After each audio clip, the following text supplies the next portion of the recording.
মাঘের বহরে ফুরফুরে বসন্তের হাওয়া, বৃষ্টির ধ্রুকুটি তৈরি হতেই গায়েব ঠান্ডা। আবারও কনকনে ঠান্ডা ফিরবে কিনা তা নিয়ে চিন্তায় রয়েছে রাজ্যবাসী। সকালের দিকে উত্তর ও দক্ষিণবঙ্গ সমস্ত জায়গাতেই কুয়াশার দাপট বজায় থাকবে সেই পূর্বাভাসও জারি করেছে হাওয়া অফিস। সঙ্গে দু এক জায়গায় ঘন কুয়াশার সতর্কতাও জারি করেছে আলিপুর আবহাওয়া দফতর। দু এক জেলাতে দৃশ্যমানতা 500 মিটারের নিচে নেমে আসতে পারে। ওড়িশা এবং ঝাড়খণ্ড সংলগ্ন জেলাগুলিতে কুয়াশার দাপট বেশি থাকবে। দক্ষিণবঙ্গের কয়েকটি জেলায় আকাশ কিন্তু থাকবে আংশিক মেঘলা। নতুন করে তাপমাত্রা আর বাড়ার কোনো সম্ভাবনা নেই, অর্থাৎ রাত এবং দিনের তাপমাত্রার মধ্যে যে খুব বড় একটা পরিবর্তন হবে তা নয়, কিন্তু বৃষ্টির ভ্রুকুটি দেখা দিতেই আবারও কিন্তু ঠান্ডা গায়েব হয়ে গেছে। এখন কথা হচ্ছে যে নতুন করে কি তাহলে আবারও ঠান্ডা ফিরতে পারে? হাওয়া অফিস বলছে যে এই মুহূর্তে আর নতুন করে কিন্তু সেই যে শীতের কামড়, সেই শীতের কামড় হয়তো নাও বা ফিরতে পারে, কিন্তু যেটা থাকবে সেটা হচ্ছে কুয়াশার দাপট। বেলা বাড়ার সঙ্গে সঙ্গে কুয়াশার দাপট কাটবে, যত রোদ উঠবে ততই কিন্তু কুয়াশার দাপট কাটবে। তবে দক্ষিণবঙ্গের ক্ষেত্রে বেশ কয়েকটি জেলায় আকাশ থাকবে মেঘলা, কোথাও কোথাও আবার আকাশ থাকবে আংশিক মেঘলা। নতুন করে আর তাপমাত্রা বাড়ার সেরকম কোনো সম্ভাবনা নেই।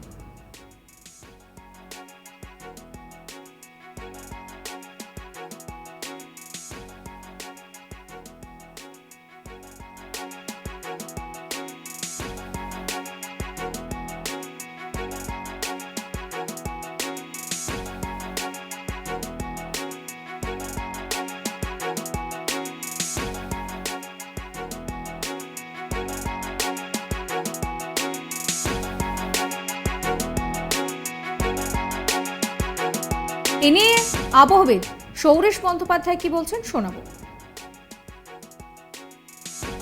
ওয়েদার সিস্টেম কিছু নেই, বঙ্গোপসাগর থেকে জলীয় বাষ্পের প্রবেশ রয়েছে, যে কারণে মেঘলা ওয়েদার হয়ে রয়েছে। আজকের দিনটা দক্ষিণবঙ্গে আংশিক মেঘলা আকাশ থাকার সম্ভাবনা। 7 থেকে 10 প্রধানত শুষ্ক পরিষ্কার ওয়েদারই থাকবে। 11-12 তারিখ আংশিক মেঘলা আকাশ থাকার সম্ভাবনা। তাপমাত্রা বর্তমানে যেটা রয়েছে, সর্বনিম্ন তাপমাত্রাটা স্বাভাবিকের থেকে বেশ খানিকটা বেশি রয়েছে। যেমন কলকাতার ক্ষেত্রে যদি বলা হয়, গত 24 ঘন্টায় সর্বনিম্ন তাপমাত্রা ছিল 21.8 ডিগ্রি, যেটা স্বাভাবিকের থেকে প্রায় 5 ডিগ্রির মতো বেশি রয়েছে। তো আগামী 3 দিনে এটা ধীরে ধীরে একটু কমবে, বিশেষ করে 9-10 তারিখ নাগাদ কমে প্রায় স্বাভাবিকের কাছাকাছি চলে আসবে সর্বনিম্ন তাপমাত্রা।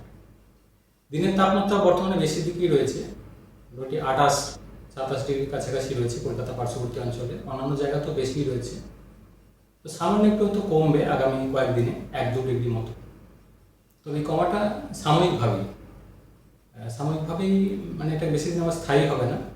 আগামী কয়েকদিনে ধীরে ধীরে একটু কমবে রাতের তাপমাত্রাটা মেনলি, তবে এটা স্থায়ী হবে না বেশি দিন, পরে আবার বাড়বে।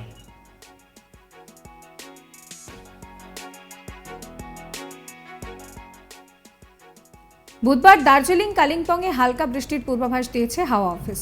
দার্জিলিং জেলায় হালকা বৃষ্টির সম্ভাবনা রয়েছে, বাকি জেলায় কিন্তু আবহাওয়া থাকবে মোটের উপরে শুষ্ক, সেরকমভাবে বৃষ্টির কোনো সম্ভাবনা নেই।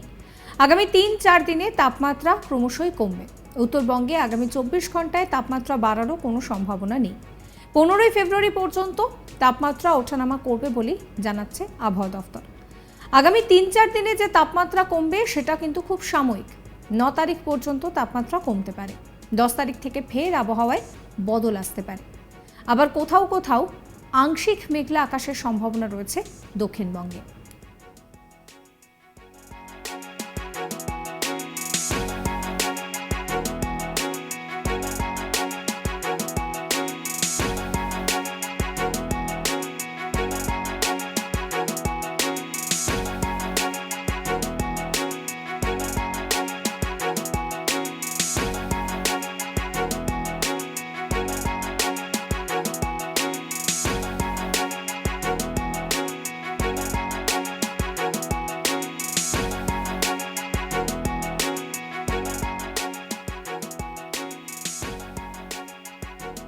এ নিয়ে আবহবিদ সৌরেশ বন্দ্যোপাধ্যায় কি বলেছেন শোনাবো। উত্তরবঙ্গের জন্য প্রধানত দার্জিলিং কালিম্পং এই জেলাগুলো 2-1 জায়গায় হালকা বৃষ্টির সম্ভাবনা থাকছে আজকের দিনটা, বা হয়তো দার্জিলিং সাইডে কালকের দিনটা 2-1 জায়গায় হালকা বৃষ্টি কিছুটা সম্ভাবনা থাকছে। এছাড়া উত্তরবঙ্গের অন্যান্য জেলাগুলোয় আজকে 1-2 দিন মোটামুটি আংশিক মেঘলা আকাশ থাকার সম্ভাবনা, বৃষ্টিপাত সেরকম কিছু থাকছে না। আর তারপর উত্তরবঙ্গে প্রধানত শুষ্ক পরিষ্কার ওয়েদারই থাকবে 11-12 তারিখ পর্যন্ত। তাপমাত্রা উত্তরবঙ্গের জন্য আগামী 2-3 দিনে সামান্য একটু কমবে। সকালের দিকে কুয়াশা থাকার সম্ভাবনা রয়েছে আগামী 2-1 দিন উত্তরবঙ্গ দক্ষিণবঙ্গ 2 জায়গায়।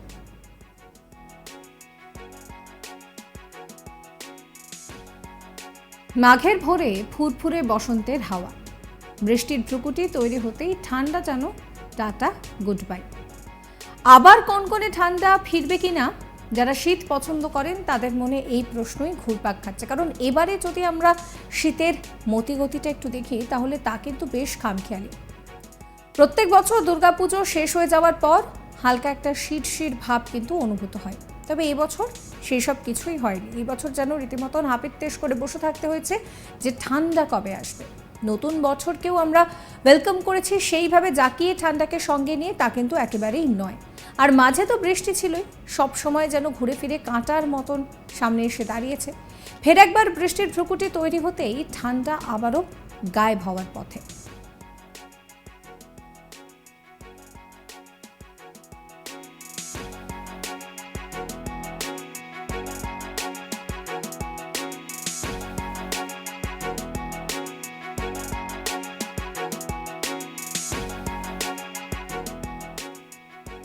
যেটা জানা যাচ্ছে যে উত্তর ও দক্ষিণ দুই বঙ্গেই কুয়াশার দাপট কিন্তু বজায় থাকবে। কোথাও কোথাও ঘন কুয়াশার সতর্কতাও জারি করা হয়েছে। বেশ কয়েকটি জায়গায় দৃশ্যমানতা 500 মিটারের নিচে নেমে আসতে পারে। ওড়িশা এবং ঝাড়খণ্ড সংলগ্ন জায়গায় কিন্তু কুয়াশার দাপট আরও বেশি থাকবে। দক্ষিণবঙ্গে আকাশ থাকবে আংশিক মেঘলা। সৌরেশ বন্দ্যোপাধ্যায় নিয়ে কি বলছেন আরও একবার শোনাবো আপনাদের। বর্তমানে উল্লেখযোগ্য ওয়েদার সিস্টেম কিছু নেই, বঙ্গোপসাগর থেকে জলীয় বাষ্পের প্রবেশ রয়েছে, যে কারণে মেঘলা ওয়েদার হয়ে রয়েছে। আজকের দিনটা দক্ষিণবঙ্গে আংশিক মেঘলা আকাশ থাকার সম্ভাবনা। 7 থেকে 10 প্রধানত শুষ্ক পরিষ্কার ওয়েদারই থাকবে। 11-12 তারিখ আংশিক মেঘলা আকাশ থাকার সম্ভাবনা। তাপমাত্রা বর্তমানে যেটা রয়েছে, সর্বনিম্ন তাপমাত্রাটা স্বাভাবিকের থেকে বেশ খানিকটা বেশি রয়েছে। যেমন কলকাতার ক্ষেত্রে যদি বলা হয়, গত 24 ঘন্টায় সর্বনিম্ন তাপমাত্রা ছিল 21.8 ডিগ্রি, এটা স্বাভাবিকের থেকে প্রায় 5 ডিগ্রির মতো বেশি রয়েছে। তো আগামী 3 দিনে এটা ধীরে ধীরে একটু কমবে, বিশেষ করে 9-10 তারিখ নাগাদ কমে প্রায় স্বাভাবিকের কাছাকাছি চলে আসবে সর্বনিম্ন তাপমাত্রাটা। দিনের তাপমাত্রা বর্তমানে বেশি দিকেই রয়েছে, মোটামুটি 28-27 ডিগ্রির কাছাকাছি রয়েছে কলকাতা পার্শ্ববর্তী অঞ্চলে, অন্যান্য জায়গা তো বেশিই রয়েছে। তো সামান্য একটু তো কমবে আগামী কয়েকদিনে 1-2 ডিগ্রি মতো। তবে এই কমাটা সাময়িকভাবেই মানে এটা বেশি দিন আমার স্থায়ী হবে না।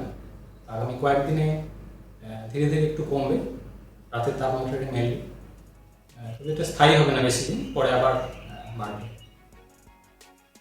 ওয়েদারের আপডেটের পাশাপাশি সমস্ত খবরের আপডেটের জন্য সাবস্ক্রাইব করতে ভুলবেন না আজ তাক বাংলার ইউটিউব চ্যানেলকে, ফলো করবেন আজ তাক বাংলার হোয়াটসঅ্যাপ চ্যানেলও।